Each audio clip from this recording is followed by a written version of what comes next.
तो second question start करें। देखो सेकंड क्वेश्चन भी जीपी है। अगर आप आगे वाले टर्म को डिवाइड करोगे पीछे वाले टर्म से और उसको करेक्शन कर लो, थर्ड टर्म 3√3 है उसमें, नोट्स में √3 दिया है ना, थर्ड टर्म क्या है 3√3।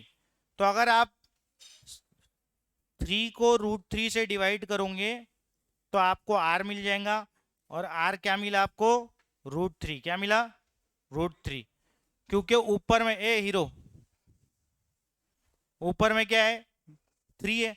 3 का मतलब होता है √3 इंटू √3, 2√3 है। यहाँ पर एक √3, एक कैंसिल हो गया, एब्सेंट ही ना कल तुम। हाँ तो इधर ध्यान, तो समझेगा कैसे आज। ठीक है, √3 बराबर, अब आर मिल गया, ए भी इसका √3 है, आर भी √3 है, ए भी √3 और आर भी √3 है। हमको बोला 729 कौन सा वाला टर्म है ये बताओ। तो जैसे एपी में nth टर्म का फॉर्मूला लगाते थे, वैसे इसमें भी nth टर्म का फॉर्मूला लगाएंगे, कौन कितने टर्म से फाइंड आउट करने के लिए। कौन है रे ये बाबा, क्लास में बैठा है कि गाँव में है तेरे? हाँ तो निकल फिर जल्दी यहाँ से, आवाज क्यों आ रही इतनी। हाँ इधर, तो 721, तो nth टर्म का फॉर्मूला इसमें क्या होता है, ARN-1 729। हाँ ये वो ऑटोमेटिक से हो जाता 729, फिर से वही हो गया 729। तो यहाँ ए की वैल्यू क्या है, ए की वैल्यू है √3, और आपके आर की वैल्यू भी है √3, √3 का power n-1 is equal to 729। हाँ जल्दी आओ। इसके बाद अब यहाँ अच्छे से ध्यान दो, √3 raise to the power of, जल्दी सेटल हो, आवाज नहीं आने को ना। ठीक है, अब यहां पर ध्यान दो इसको अच्छे से, √3 इंटू √3 n-1, इधर ध्यान दो, इसको आप लिख सकते √3 bracket n-1 is equal to 729 divided by √3, लिख सकते ना ऐसा। ठीक है, या तो फिर क्या करो, इससे इसमें तकलीफ हो रही होगी तो ऐसा मत करो, डिवाइड करने में तुमको कंफ्यूजन जाएगा, directly common based power gets added लगा दो। ठीक है ना, इधर ध्यान दो, तो डायरेक्टली कॉमन बेस है तो पावर गेट्स एडेड लगा देते, तो सबका ध्यान इधर, तो ये हो जाएगा √3, मतलब 3 का पावर हाफ है, 3 का पावर कितना है half, plus 3 raise to the power of n-1 divided by 2 है, क्योंकि रूट का मतलब हाफ होता है, तो यहाँ पर रूट पहले से है तो यहाँ हाफ है, और बाहर क्या है n-1 है, तो 3 रेस्ट पावर हाफ, और यहाँ 3 रेस्ट पावर n-1/2 है, बराबर है ना, रूट मतलब हाफ होता ना, तो ये हाफ रूट का, और बाहर ब्रैकेट में n-1, तो half into n-1, n-1 divided by 2, और ये 3 रेस्ट पर हाफ है, बेसिस कॉमन है, पावर गेट्स एडेड 729। ठीक है, तो पावर विल गेट एडेड, तो क्या हो जाएगा हाफ प्लस, ठीक है, तो दोनों का डिनोमिनेटर कॉमन है, हाफ हाफ मतलब 2 सॉरी, तो ये आ जाएगा 2 1 प्लस n-1, तो ये हो जाएगा 729। हाँ प्लस 1 - 1 वही होता ना, कैंसिल ही तो होगा। हाँ इधर, तो ये आ जाएगा 3 raise to the power of n/2 is equal to 729, बराबर हो गया। कोई डाउट किसी को? अब आपका इधर ध्यान दो,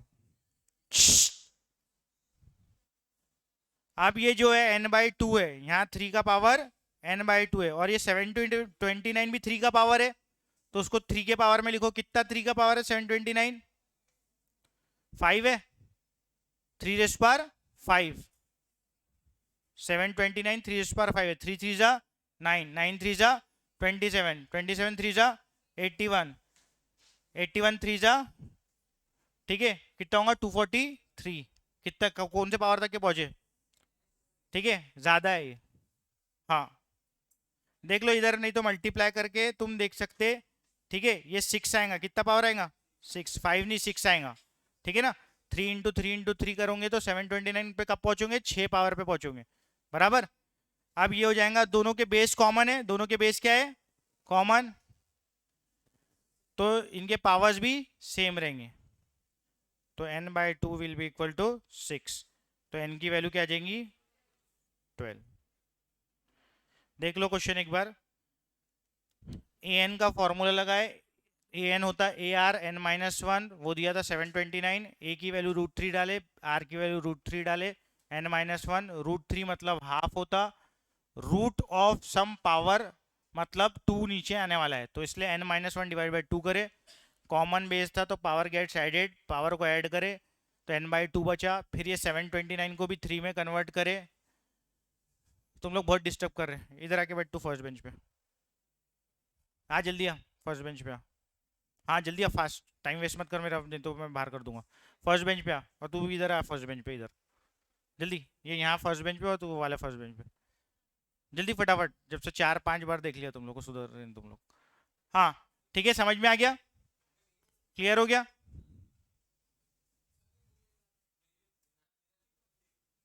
आ जल्दी, इसके बाद बुक इधर बैठ जा तू आके, ठीक है। अब आगे, तो थर्ड क्वेश्चन जो है वो सिमिलर है, तुम लोग सॉल्व कर लेना, ठीक है, होमवर्क है वो, और अगर नहीं आया तो मेरे से पूछना। आप अच्छे से ध्यान दो, पूरा फोकस यहाँ रखो। अब वो बोल रहा है सेकेंड क्वेश्चन में, फाइंड द फिफ्थ टर्म, कौन सा term? Fifth term of the sequence, find the fifth term from the end of the sequence 2, 6, 18 and so on जा रहा है वो। तो आपकी सीक्वेंस क्या है, देख लिख लेते पहले। सीक्वेंस है आपकी 2, 6, 18 एंड सो ऑन, जा रहा है वो 3, 9, 3, 6, 6 तक है। कहां तक के जा रहा है? 3, 9, 3, 6, 6 तक है। अब आपको बोला fifth term from the and निकालो, क्या निकालने बोला उसने? Fifth term from the and. तो इधर देखो, पहले तो आर कितना है बताओ, आर कितना है? 6 डिवाइडेड बाय 2, तो आर कितना आ गया? 3 आ गया। यहां तक ही ठीक हो गया। अब देखो, जैसे एपी में हम मल्टीप्लाई प्लस करके आगे जाते, ठीक है, एपी में प्लस करके आगे जाते, वैसे ही जीपी में मल्टीप्लाई करके आगे जाते। 2 इंटू 3 करा तो 6 आया, 6 इंटू 3 करा तो 18 आया। तो आगे जाते तो मल्टीप्लाई करते, पीछे जाएंगे तो डिवाइड करना पड़ेगा। अगर 18 से 6 पे पहुंचना है तो 18 को कॉमन रेशियो से आर से डिवाइड करना पड़ेगा। 18 डिवाइड बाई 3 6 आ जाएगा, 6 डिवाइड बाई 3 2 आ जाएगा। तो हमको आखिरी से टर्म निकालना है। कहां से निकालना है? आखिरी से, मतलब लास्ट से टर्म्स निकालनी है, ठीक है। क्लियर है यहाँ तक कि आखिरी से लास्ट से टर्म्स निकालनी है। और ये जो दिया है आपको, वो क्या दिया है बताओ? आखिरी जो टर्म दिया है वो कितना दिया है? 39366। तो मेरे को भाई ये बताओ, 3966 को मैं nth टर्म ले सकता हूं? तो nth टर्म ले लिया, ठीक है। तो nth टर्म 39366 को ले लिया। अब इसके बाद जो nth टर्म का फॉर्मूला है वो क्या होता है? AR(n-1). ए की वैल्यू दी हुई है 2, ए की वैल्यू कितनी है? 2, तो ए की वैल्यू डाल देते हम 2,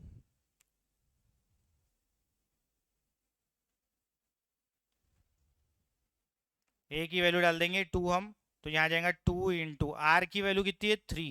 3 रेज़ पावर n-1, ठीक है।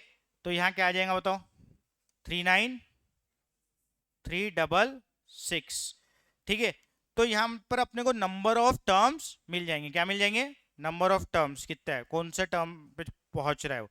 तो 3 raise power n-1 would be equal to 39366 divided by 2, बराबर है, दोनों साइड डिवाइड बाय 2 कर दिया। अब बताओ 3 raise power n-1 is equal to, ये कितना बच रहा डिवाइड करने के बाद? बोलो कितना बच रहा? 1, ठीक है, 19183 ये बच रहा बोलते, ठीक है। 2 से 39366 को 2 से डिवाइड कर लिए तो 19183 बच रहा। अब ये 19183 देख लो, 3 का पावर है क्या? 19683 है बोलते, 19683 कैसे डिवाइड कर रहे तुम लोग, ठीक है। हाँ बिल्कुल, इधर ध्यान, 19683। अब देखो थ्री का पावर जा रहा क्या, थ्री सिक्स जा 18 बराबर, ठीक है। 19683 में कितने थ्री आ जाएंगे बताओ, 19683, बोलो थ्री, बोलो सिक्स जा 18, वन और सिक्स, फाइव जा 15, वन, फिर कितना बचा, एट, सिक्स जा, ठीक है 18, फिर उसके बाद जीरो आ गया, फिर उसके बाद थ्री, तो 6561।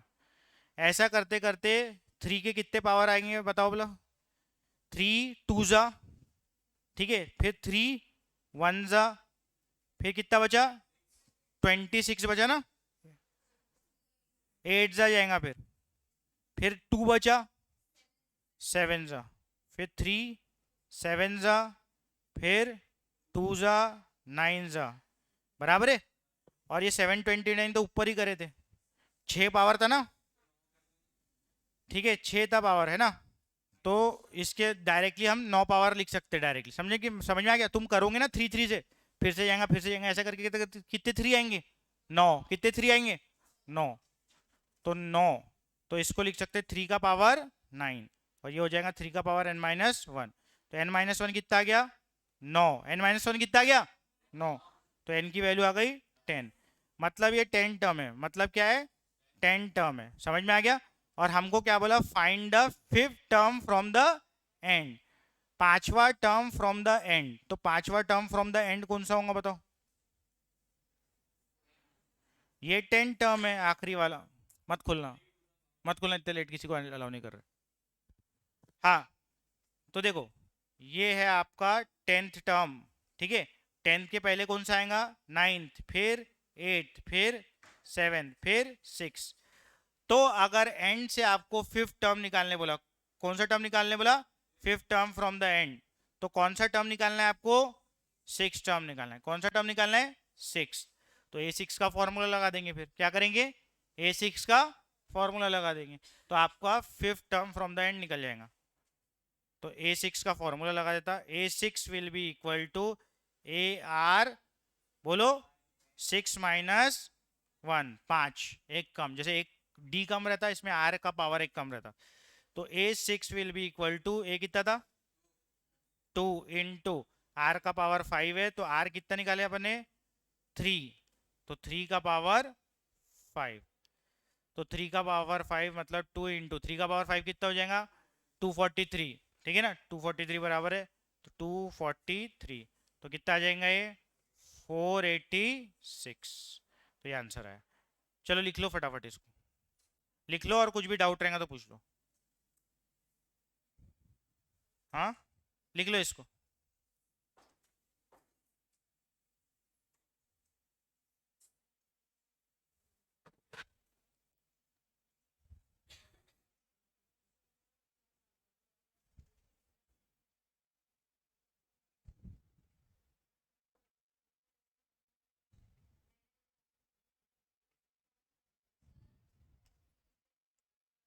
ये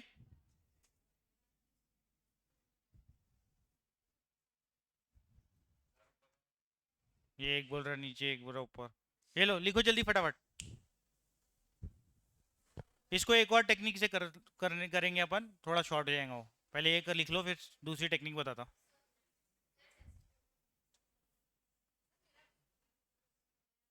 गया, मार्क्स मिल गए ना, बस हो गया। हाँ, इसलिए तो वीडियो डाला था ना टेलीग्राम ग्रुप में, देख के आना करके, मेरे को मालूम था कोई कुछ समझेगा नहीं तुम लोग को, इसलिए खास तौर से वीडियो डाला तुम्हारे लिए, इतने लोग एब्सेंट है तो। हाँ, टेलीग्राम पे एक ग्रुप है हमारा, जिसमें हम नोट्स शेयर करते हैं, ठीक है। हाँ, तो मैंने कब बोला प्रेजेंट, दे दिए ना, फ्रेम करके लगाएंगी क्या घर में, तो दे देता। हाँ, गलतियां, उसमें क्या गलतियां दिखेंगी, वो एमसीक्यू है, चेक नहीं किया पर मैंने, आंसर देखा ना एमसीक्यू था तो, देखा बहुत गलत सलत था, तो जो मैंने फिर मैंने आगे नहीं देखा, मतलब जो गलत था तुम्हारा, है ना, वो मैं देख के मतलब चलो कोई काम का नहीं, थोड़ा सा देख के, ठीक है आंसर, क्योंकि थर्सडे के बदले फ्राइडे था तो यार थर्सडे लिख दी तुमने, ऐसा कुछ कर दी, है ना, फ्राइडे था ना एक का। चलो जान दो अभी, यही हो गया, ठीक है, बाद में डिस्कस करेंगे पेपर। हाँ, तो अब इसको दूसरे मेथड से बता रहा हूँ। चलो इधर ध्यान, आखिरी टर्म कौन सा था, 3966, इधर ध्यान दो। इसको मैं छोटा नंबर लेके समझाता हूँ तुमको। समझो अपनी एक जीपीए 2, ठीक है, 4 6 8, सॉरी 2 4 के बाद 8 8, ठीक है, फिर 16, फिर 32, फिर 62, ये अपनी जीपीए समझो, है ना। अब मैंने बोला तुमको आखिरी, लास्ट से तुम निकालो थर्ड टर्म, लास्ट से निकालो थर्ड टर्म, तो कहां पहुंचना पड़ेगा तुमको, 16 पे। तो देखो इधर ध्यान दो क्या बोल रहा हूं मैं, 16 पे पहुंचने के लिए तुमको, जो इसका आर कितना है, 2 है ना, 4 डिवाइडेड बाई 2 2 है, आर कितना है 2, तो 64 डिवाइडेड बाई 2 करा तो कितना आया 32, फिर 32 को डिवाइड बाई 2 करा तो कितना आया 16।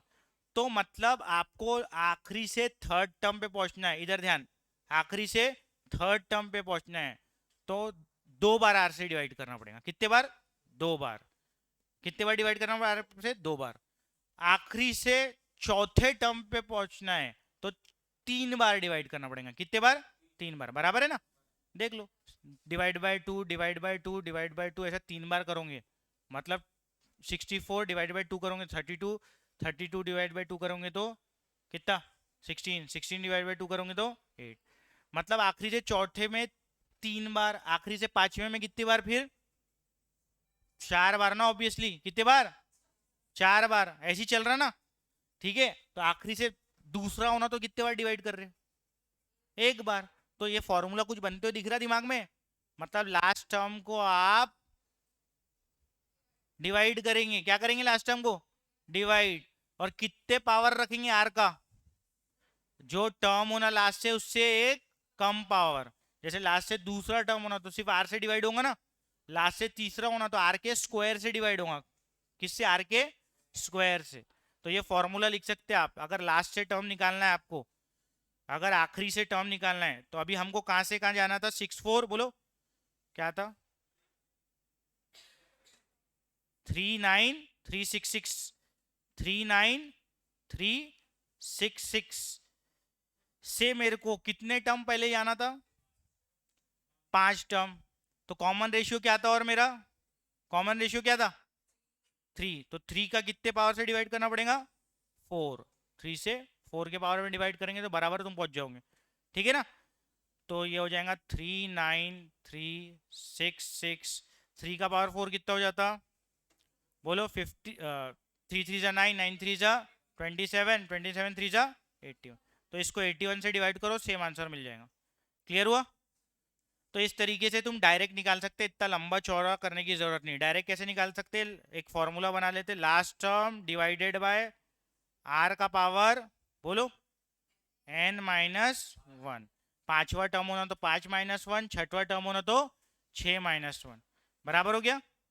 क्लियर है। तो इस टाइप से ये फॉर्मूले से भी आप निकाल सकते हैं लास्ट से जो टर्म्स निकालना है जीपी में। Is it clear everyone. तो इससे निकाल सकते हैं आप, ठीक है, डिवाइड करके भी देख लो, क्रॉस चेक कर लो, आंसर वही आ रहा क्या, 39366 डिवाइडेड बाय 81, ठीक है, 486, यहाँ पर भी 486 आ रहा, उधर भी 486। क्लियर हो गया सबको। तो लास्ट टर्म अगर निकाल, लास्ट से पूछा अगर दूसरा पांचवा छठवा टर्म इन अ जीपी, तो समझ गया कैसे निकालेंगे, last term divided by R raise to the power of n-1, ये फॉर्मूला लगाएंगे, याद रख लेंगे फॉर्मूला, ठीक है। अगला क्वेश्चन, थर्ड, थर्ड क्वेश्चन बोलो क्या है, if the third six and the last term, third लेना है, सिक्स लेना है, और last term of a GPR 648 and 3042, तो A3 दिया हुआ है, कितना दिया A3 बोलो, जल्दी जल्दी बोलेंगे, मैं नहीं बोलूंगा, बोलो तुम लोग, A3 कितना है 6, आगे का बोलो क्या दिया है, क्या है वो, A6 हो गया 48, चलो आगे बोलो, फिर उसके बाद एंड द लास्ट टर्म, मतलब ए एन ले लेता हूँ, नंबर नहीं मालूम ना उसका, 3072 ये दिया हुआ है। उसके बाद क्या बोला उसने, find the first term and the number of terms in GP. आपको फाइंड आउट करना है कितने टर्म्स है और ए फाइंड आउट करना है। फर्स्ट टर्म क्या होता, ए, तो आपको ए फाइंड आउट करना है और number of terms find out करना है। इधर ध्यान, A3 क्या होता, हाँ, AR स्क्वायर, जीपी चल रहा है एपी नहीं, ठीक है, AR स्क्वायर, ठीक है। अब A6 क्या होता, AR5, समझ में आ गया। तो ये समझो इक्वेशन 1 है, ये इक्वेशन 2 है। अब आप डिवाइड कर लो इक्वेशन 2 को इक्वेशन 1 से। क्या क्या डिवाइड कर लो इक्वेशन 2 को इक्वेशन 1 से, क्योंकि हमको एक वेरिएबल को एलिमिनेट करना है, तो वो अगर डिवाइड कर देंगे हम तो एलिमिनेट हो जाएगा, ठीक है ना। तो डिवाइड कर ले, 1 को भी 2 से कर सकते हैं, ऐसा कुछ नहीं है, 2 को 1 से कर रहा ताकि पावर पॉजिटिव ही रहे, तो ठीक है। तो AR⁵ divided by AR square, तो 48 डिवाइडेड बाय 6, तो देखो ए कट गया, ए कट गया ना, और आर स्क्वायर कट गया, आर क्यूब बचा, क्या बचा, और 6 1 जा 6, 8 जा, तो 8 बचा, तो आर की वैल्यू निकलती ना यहाँ से, तो आर की वैल्यू निकल गई 2, क्योंकि 2 का क्यूब भी 8 होता, तो taking cube root on both sides अगर करोगे तो आर की वैल्यू क्या हो जाएंगी 2। सबको क्लियर है, 2 क्यूब भी क्योंकि 8 होता, तो दोनों जगह क्यूब रूट ले लेंगे 2 क्यूब डालने के बाद। कोई डाउट है किसी को, क्लियर है सबको। अब आर की वैल्यू आ गई, ए की वैल्यू तो कोई भी इक्वेशन में डाल के निकल सकती है, तो पहली इक्वेशन में डाल रहा, ए इंटू 2 का स्क्वायर इज इक्वल टू 6, इसमें डाल दिया 1 में, तो ए की वैल्यू हो जाएंगी 6/4, 6/4 क्या होता, 3/2, समझ में आ गया। तो ये ए की वैल्यू भी आ गई, तो फर्स्ट टर्म निकालना था, निकल गया ना, निकला क्या। अब क्या निकालना है, नंबर ऑफ टर्म्स कितने, नंबर ऑफ टर्म्स कितने, तो आखिरी टर्म क्या दिया हुआ है 3072, तो आखिरी टर्म दिया हुआ है 3072, तो उसकी मदद से निकल जाएगा ना 3072, तो nth टर्म मान लेते, जो भी टर्म का नंबर निकालना रहता है उसको क्या निकाल लेते, मान लेते अपन nth टर्म, तो कितना है वो 3072, और फिर क्या लगाते हैं हम nth टर्म का फॉर्मूला, तो nth टर्म का फॉर्मूला क्या होगा, AR(n-1) इज इक्वल टू 3072, ए की वैल्यू डालेंगे, ए की वैल्यू क्या है 3/2 इंटू आर का power n-1 is equal to 3072 बराबर, तो r का power n-1 will be equal to 3072 into, बोलो 2/3, बराबर हो गया। अब 2/3 से इसको काटते तो क्या आएगा बताओ, बोलो, तो ये आ जाएगा, 3 से काट ही देता हूँ ना डायरेक्ट, 3 1 जा कितने से जा रहा 1 0, ठीक है, 2 4 1 0 2 4, ठीक है, फिर 1024 इंटू 2, तो 2048, लेकिन उसको अभी छोड़ दो, 1024, देखो ये यहाँ पे भी 2 है, तो इसको 2 का कुछ पावर करना पड़ेगा, क्या करना पड़ेगा 2 का पावर, आर की वैल्यू जो है पता है ना अपने को, आर क्या है 8, नहीं आर क्या निकाला 2, आर क्या निकाला हूँ 2, तो आर की वैल्यू डालना भूल गया मैं, आर की वैल्यू भी डाल दो यहाँ, तो आर की वैल्यू डाल दिए तो क्या हो जाएगा, आर की वैल्यू भी डाल दो, तो आर की वैल्यू क्या है 2, आर की वैल्यू 2, तो 2 raise to the power of n-1, तो यहां पर भी आ जाएगा आर की value 2 raise to the power of n-1। अब यहां पर 2 चल रहा है 2 का पावर, तो यहाँ पे भी ये 2 का पावर ही बनने वाला है, तो इसको मल्टीप्लाई करने से अच्छा 1024 को सोचो 2 का क्या पावर है 10 है, और ये एक 2 यहाँ आ गया 11 पावर हो गए, 2 के कितने पावर हो गए 11, समझ में आया, 1024 होता है 2⁻10, और यहाँ पर एक 2 है, तो कितना बन जाएगा total, when bases are common power gets added, तो 2 का पावर 11 बन जाएगा ना, तो ये हो जाएगा 2 raise to the power of n-1 is equal to 2 का पावर 11, सबको समझा 2 का पावर 11 कैसे लिखा? जिसको जो डाउट है पूछ लिया करो। क्लियर है सबको? अब bases are common, so bases मतलब दोनों जगह सेम है, और कौन सी साइन है? इक्वल टू की, बराबर है ना, तो हम लिख सकते हैं उसको। तो हम लिख सकते हैं 2 raise to the power of, ये एक मिनट, बेसेस सेम है और बीच में इक्वल टू की साइन है करके हम बोल सकते कि ये जो n माइनस वन है किसके इक्वल है? 11 के। तो n minus one will be equal to 11। तो n की वैल्यू क्या आ जाएंगी? 12। तो इसका मतलब 12 टर्म्स है टोटल। कितने टर्म्स है? 12 टर्म्स टोटल है आपके जीपी में। जो पूछा था नंबर ऑफ टर्म्स बताओ, तो टोटल टर्म्स आपके 12 है। समझ में आ गया? आखिरी टर्म का जो नंबर रहेंगे उतने ही तो टर्म्स रहेंगे ना जीपी एपी में। तो इस तरीके से आंसर निकला। कोई डाउट है किसी को? क्वेश्चन लिख लो अच्छे से, और कुछ डाउट होगा तो पूछ लो, एक बार देख लो अच्छे से, है ना। हमको जो जो टर्म्स दिया था उसमें nth टर्म का फॉर्मूला लगाए, ए आर स्क्वायर A3 दिया था, और ये कौन सा टर्म दिया था? कौन सा टर्म दिया था? ये 6। तो A R 5 is equal to 48 करे, दोनों इक्वेशन को डिवाइड मारे तो ए कट गया, आर की वैल्यू आ गई। आर की वैल्यू कोई भी एक इक्वेशन में डाल दो तो किसकी? ए की वैल्यू आ गई। ए आर मिल गया तो फिर तो निकाल ही सकते सब। तो ए आर मिल गया। मेरे को पूछा था नंबर ऑफ टर्म्स कितने, तो आखिरी टर्म पकड़ा, उसमें nth टर्म का फॉर्मूला लगाया, तो मेरे को नंबर ऑफ टर्म्स कितने थे वो मिल गए। क्लियर? कोई डाउट? चलो आगे आते हैं। हाँ, लिख लिए? क्लियर है? लिखी? इधर हो गया? कुछ डाउट है क्या कहीं? nth टर्म का फॉर्मूला बताओ बोला, A R n minus one, ठीक है ना। और जीपी में आर क्या रहता? Common ratio. कैसे मिलता हो? आगे वाले टर्म को डिवाइड करना पड़ता पीछे वाले टर्म से, और अगर लास्ट से nth टर्म निकालना है, आखिरी से nth टर्म निकालना है, तो फॉर्मूला क्या है? Last term divided by R raise to the power of n minus one. Clear? Next. हाँ, अब क्या है? The first term of a GP with real terms is 1। 1 क्या है मतलब? a, so a is equal to 1 if the sum of the third term and the fifth term is 90। अरे बातें मत करो ना, कितनी बातें कर रहे तुम लड़कियां, समझाओ सहेली को। अभी तो तुमने जोक भी नहीं मारी तो भी हंस रहे हो लोग। हाँ, a is equal to 1।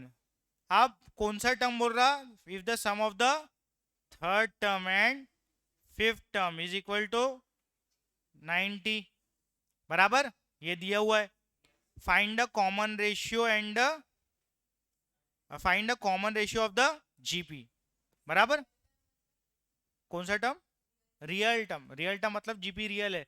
Imaginary होता ना एक, इमेजिनरी मतलब रूट के अंदर माइन नेगेटिव साइन आई थी ना जब, तो वो इमेजिनरी नंबर हो जाता। तो रियल नंबर बोले तो जो तुम आज तक के नंबर पढ़ रहे हो रियल नंबर ही है। इमेजिनरी नंबर बोले तो जैसे कि रूट के अंदर नेगेटिव आ जाए तो उसको इमेजिनरी नंबर बोलते हैं। वो कॉम्प्लेक्स नंबर करके एक चैप्टर था तुम्हारे, इसमें हट गया लेकिन कोर्स में से। तो कॉम्प्लेक्स नंबर के अंदर इमेजिनरी नंबर और रियल नंबर आते थे। ठीक है, मैं बता देता हूँ अब तुमने पूछी तो। इधर इधर ध्यान, x square is equal to minus one अगर है तो ऐसी एक्स की वैल्यू बताओ जिसको स्क्वायर करने पे माइनस वन आएगा। बताओ, बोलो ना, ऐसी वैल्यू बताओ एक्स जिसको स्क्वायर करने पे माइनस वन आएगा। कौन सी वैल्यू है? Under root minus one. Under root minus, ऐसी वैल्यू बताओ जिसको स्क्वायर करने से क्या आएगा? Minus one. क्या आएगा? ऐसा कोई नंबर आज तक के तुमने पढ़े नहीं, पढ़े क्या? अब वो सोचे ना, तुमने बोले ना all square of all positive numbers are square of all numbers are positive, पढ़ के आए ना तुम लोग। कोई भी नंबर को स्क्वायर करो तो क्या मिलेगा? पॉजिटिव मिलेगा, बराबर है। तो पॉजिटिव अगर मिलेगा तो क्या करना है इसमें बताओ फिर? अगर नंबर पॉजिटिव मिलेगा तो ऐसा कोई रियल नंबर नहीं है, तो फिर इमेजिनरी नंबर का कंसेप्ट आया कि अगर स्क्वायर कोई चीज का, इस टाइप की इक्वेशन अगर सॉल्व कर रहे तो आंसर क्या आएगा? ठीक है, तो फिर उन लोग ने डाले आयोटा इंट्रोड्यूस करे। क्या इंट्रोड्यूस किए? आयोटा। ठीक है, तो iota is equal to root -1 होता है। आयोटा इज इक्वल टू क्या होता? रूट -1। इसको इंट्रोड्यूस किया गया इसका मतलब अगर x square is equal to -1 है तो इसका जो वैल्यू है एक्स की वो आएगा 1 आयोटा। क्या आएगा? 1 आयोटा। आयोटा एक ग्रीक अल्फाबेट है, ठीक है, जो आई के जैसा दिखता है। ऐसा ये आई नहीं है लेकिन आयोटा है। तो तुम्हारे कुछ काम वाम का है नहीं ना फाउंडेशन, तो उसको छोड़ दो, ठीक है। बस इतना याद रखो, रियल नंबर एक, इस रियल नंबर से भी एक बड़ा सेट होता जिसको कॉम्प्लेक्स नंबर बोलते। कॉम्प्लेक्स नंबर के अंदर इमेजिनरी नंबर आते हैं। अरे तुमने वो तो पढ़ के आओगे ना क्वाड्रेटिक की, डिस्क्रिमिनेंट अगर लेस देन 0 तो इमेजिनरी बोले होंगे ना तुमको, थोड़ा सा बताए होंगे ना इमेजिनरी नंबर होते करके। नो रियल रूट्स बोले थे तुम्हारे को, तो नो रियल रूट्स मतलब क्या? इमेजिनरी होते हो। हाँ हाँ, ऐसी टाइम पास के लिए हुआ, ठीक है। ठीक है, कोई फायदा नहीं है उसका, मतलब क्वेश्चन में कोई फर्क पड़ने वाला नहीं है उस, ठीक है ना। अगर डिस्क्रिमिनेंट की वैल्यू नेगेटिव आ जाए तो रूट्स क्या हो जाती? इमेजिनरी हो जाती। तुमने नॉट रियल पढ़े थे ना, तो नॉट रियल मतलब क्या होती? फिर नॉट रियल होती तो इमेजिनरी होती। ऐसा है वो, क्योंकि रूट के अंदर नेगेटिव नंबर आ जाता फिर, इसलिए। ठीक है, वो जान दो, अब उसको टेंशन मतलब तुम लोग, वो पूरा कंसेप्ट है वो। हाँ, a is equal to 1, A3 + A5 is equal to 90, बराबर है। अब हमको बोला आगे में उसने कि निकालो, क्या निकालने बोला? Common ratio, find the common ratio. तो इधर देखो, A3 में लगाओ, A3 में फॉर्मूला लगाओ अपना, क्या होता? AR² AR² प्लस ये क्या हो जाएगा? AR⁴ is equal to 90। ए की वैल्यू पता है अपने को, ए की वैल्यू कितनी है? 1। तो 1R² plus R⁴ is equal to 90। तो R⁴ plus R² minus 90 is equal to 0। ये आ गया, क्लियर है। अब इसको सॉल्व करना है और R की वैल्यू निकालनी है। तो इसको सॉल्व कैसे करेंगे बताओ? R⁴ plus R² minus 90 is equal to 0। कैसे सॉल्व करेंगे इसको? क्या करेंगे इसको? कुछ अपन सब्सटीट्यूट करके सॉल्व करेंगे। देखो ऐसा, जिसको ऐसा करने में तकलीफ जा रही है उसको ऐसा बताता हूँ। R² को मान लो कुछ भी, x मान लो। क्या मान लो? x। तो ये क्या हो जाएगा? R⁴ क्या हो जाएगा? समझ में आ रहा? R² को x माना हूं तो R⁴ करूं तो taking square root, squaring both sides करना पड़ेगा। तो R⁴ वुड बी x²। तो R⁴ के बदले क्या आ गया? x²। ये समझा क्या सबको? समझा? और ये हो जाएगा x, ये क्या हो जाएगा? x। तो plus x minus 90 is equal to 0। अब ये क्वाड्रेटिक इक्वेशन को सॉल्व करो और बताओ मेरे को क्या आता था करके। आता नहीं क्वाड्रेटिक इक्वेशन सॉल्व करना तुमको, कि नहीं आता? आता तो बताओ कैसे सॉल्व करते हैं क्वाड्रेटिक इक्वेशन। क्या रूट्स चाहिए मुझे? 90 माइनस 90 आना चाहिए मल्टीप्लाई में, एडिशन में क्या आना चाहिए? 1। तो 10 9 जा होता ना, 10 9 जा, माइनस साइन किस पे रखूंगा? 9 पे। ठीक है, तो इसकी रूट्स क्या बनेंगी? डायरेक्ट लिखोगे रूट्स, तो इसकी रूट्स बनेंगी x + 10, बोलो, x + 10 और x minus 9 is equal to 0। ऐसे ही सॉल्व करते ना। अब x क्या था? R²। तो इसका मतलब हो गया R², पहले x को एक काम करता पूरा लिख ही लेता। हाँ, तो x की वैल्यू क्या आ गई? -10, और x की वैल्यू क्या आ गई? 9 + 9 बराबर आई ना, +9। अब x की जगह R² पुट करो, तो R² क्या आ गया? -10, और R क्या आ गया? R² क्या आ गया? 9। अब मेरे को बताओ, कोई रियल नंबर का स्क्वायर करो तो -10 आता क्या? नहीं। तो इसको क्या करेंगे? कैंसिल कर देंगे, ये हमारा आंसर नहीं है। तो फिर क्या है हमारा answer? R is equal to +-3। R² की वैल्यू 9 है तो R की वैल्यू क्या होंगी? +-3। 9 कैसे? +-3। R² की वैल्यू 9 तो R की वैल्यू +-3। तो कैसे सॉल्व किया समझ में आया? इस टाइप की फोर्थ रूट मतलब बाय क्वाड्रेटिक बनी थी ये। ठीक है, बाय क्वाड्रेटिक को सॉल्व कैसे करते हैं अपन? कोई भी एक ऐसा x वगैरह मान लो, तो ये क्वाड्रेटिक में कन्वर्ट हो जाती। क्वाड्रेटिक में कन्वर्ट होने के बाद जैसे स्प्लिटिंग द मिडल टर्म से सॉल्व करते वैसे ही सॉल्व करेंगे। फिर आखिरी में जब आंसर आ जाएगा तो जो लिए थे तुमने, मैंने लिया था एक्स को आर स्क्वायर, तो एक्स की जगह आर स्क्वायर पुट कर दिया। ठीक है ना, 4 रूट्स आएंगी ना, क्योंकि ये कौन सी वाली इक्वेशन है, बाय क्वाड्रेटिक। जैसे स्क्वायर क्वाड्रेटिक की 2 आती, बाय क्वाड्रेटिक की कितनी आती, 4 रूट्स। तो उसमें से 2 इमेजिनरी आई, इसलिए बोला था रियल लो कर। ठीक है ना, क्योंकि इमेजिनरी 2 आ गई ना। हाँ बोलो।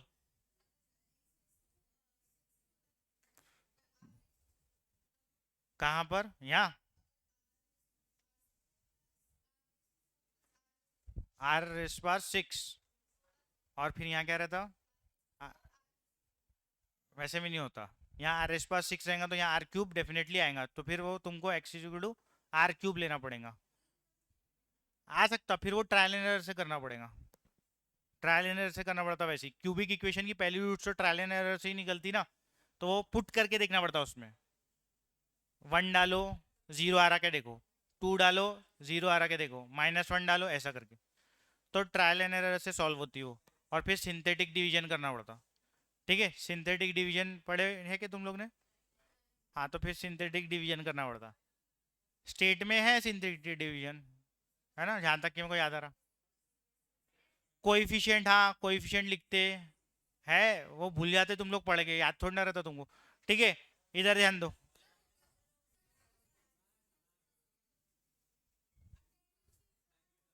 रुक जाओ, अभी मेरे को रिवाइज कराने दो ये कैसे करे। हाँ, तो फोर्थ टर्म, थर्ड टर्म और फिफ्थ टर्म का एडिशन कितना था, 90, और ए कितना दिया था, 1। ठीक है, तो ए की वैल्यू, दोनों का एडिशन 90 था, ए की वैल्यू पुट करिए, R square plus R square 4 आया। तो मतलब ये क्वेश्चन में बस ये इक्वेशन सॉल्व करना आना था बाय क्वाड्रेटिक, बाकी तो इजी था, है ना। समझ में आ गया कैसे सॉल्व करे बाय क्वाड्रेटिक? किसी को कहीं पे भी कोई डाउट है? ठीक है, तो अटेंडेंस की शीट देने दो, 1 मिनट हो गई। और फिर अपना टाइम तो है 5 मिनट अपने पास, एक क्वेश्चन होता है। You are not welcome.